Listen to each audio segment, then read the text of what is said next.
90 காலகட்டங்களை மாதிரி இப்போ காலகட்டங்கள் கிடையாது. டீச்சர் படம்னால தனி மவுசு தான் அதுக்கு இருக்குது. ஏன்னா அப்போ உள்ள படங்களும் சரி, பாட்டுகளும் சரி அவ்வளோ அர்த்தம் உள்ளதாக இருக்குது. இப்போம்லாம் எங்கே இப்போ பழைய பாட்டுகள் கேட்க பிடிக்கும், பார்க்க பிடிக்கும், எல்லாமே பிடிக்கும். அதே இப்போ ரீமேக் பண்ணி ஒரு டிஃப்ரெண்ட்டாகவே எடுக்கிறாங்க, அதுவும் கூட நல்லா தான் இருக்குது. காதலர் தினத்தை முன்னிட்டு சூர்யாவின் மௌனம் பேசியதே, மாதவனின் மின்னலே, குணால் நடித்த காதலர் தினம், டி ராஜேந்திரன் இயக்கி கலக்கிய உயிருள்ளவரை உஷா போன்ற திரைப்படங்கள் ரீரிலீஸ் செய்யப்படுகின்றன.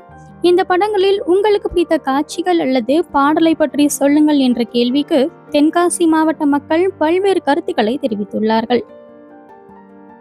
இப்போ பழைய படங்கள்லாம் இந்த ரீமேக் ஆகி வருது. அது நம்மளுக்கு பழைய காலத்தை ஞாபகப்படுத்துது.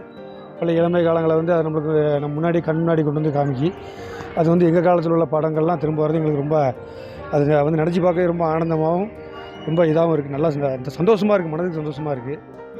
உஷா நல்ல படம், கதை உள்ள படம். அந்த காதலர் தினத்துக்கு இதுக்கு தகுந்தால படமாக இருக்கும். இப்போ அதில் கதைகள் எதுவுமே சரி இருக்காது. மியூசிக்கு இது மட்டும் தான் இருக்கும், பாடல்கள் சரி கிடையாது, எதுவுமே இல்லை. அந்த படத்துக்கு மாதிரி இந்த மாதிரி படங்கள் வராது. 90 காலகட்டங்களை மாதிரி இப்போ காலகட்டங்கள் கிடையாது. படம் அந்த மாதிரி அமையாது. இப்போ இதில் டீச்சர் படம்னால தனி மவுசு தான் அதுக்கு. அதில் குறிப்பாக அந்த ராஜேந்திர படம் உயிருள்ளவரை உஷால வைகைக்கரை காத்திருந்தால் அந்த பாடலெல்லாம் பழைய ஞாபகத்தை எங்களுக்கு அப்படியே கண் முன்னாடி கொண்டு வந்து நிப்பாட்டுது. அது எங்களுக்கு ரொம்ப சந்தோஷமாக இருக்குது. இந்த மாதிரி படங்கள் மேலும் பழைய படங்கள் ரீமேக் ஆகி வரணும். வந்தால் எங்களுக்கு நல்லா சந்தோஷமாக இருக்குது. இங்கே பார்த்தீங்கன்னா ஏன்டா பார்க்காம போயிட்டோம், அந்த காலத்தில் நம்மலாம் பிறக்கலையே அப்படிங்கிற அளவுக்கு இருக்குது. ஏன்னா அப்போ உள்ள படங்களும் சரி, பாட்டுகளும் சரி அவ்வளோ அர்த்தம் உள்ளதாக இருக்குது. இப்போம்லாம் எங்கே இப்போ எல்லா பெரிய ஆக்டர்ஸுக்கும் கதை எழுதுகிற டேரக்டர் கிடையாது, அந்த ஆக்டர்ஸ் மட்டும்தான். அதனால் அந்த அளவுக்கு இருக்க மாட்டேங்குது. இப்போ தான் பார்க்குறோம். இல்லைன்னா ரீமேக் பழைய ஞாபகங்கள் வருதுல்ல கேட்குறப்ப, அதுதான் அந்த ஞாபகம் வர்றது தான் ஒரு ப்ளஸ் பாயிண்ட். அதில் இப்போ உயிர் உள்ளவரை உஷா, காதலர் தினம், இந்த மாதிரி நிறைய படங்கள் காதலர் தினத்தை முன்னிட்டு வெளியிட இருக்குது. அதெல்லாம் பார்க்குறதுக்கு நம்ம ஆர்வத்தோடு வெயிட் பண்ணிகிட்டு இருக்கிறோம். நல்லா இருக்கும்னு நம்புகிறோம். பிடிக்கும். பழைய பாட்டுகள் கேட்க பிடிக்கும், பார்க்க பிடிக்கும், எல்லாமே பிடிக்கும். அதே இப்போ ரீமேக் பண்ணி ஒரு டிஃப்ரெண்ட்டாகவே எடுக்கிறாங்க, அதுவும் கூட நல்லா தான் இருக்குது. இப்போ உள்ள ஜென்ரேஷனுக்கு தகுந்த மாதிரி.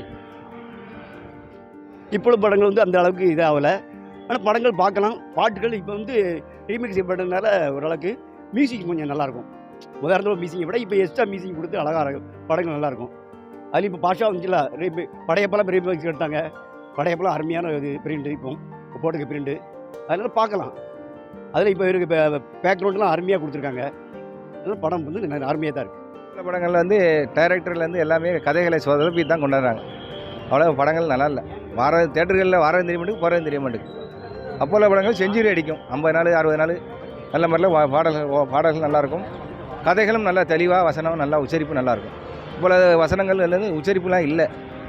அவங்க பேசுகிறதே நமக்கே புரிவிட மாட்டேங்குது.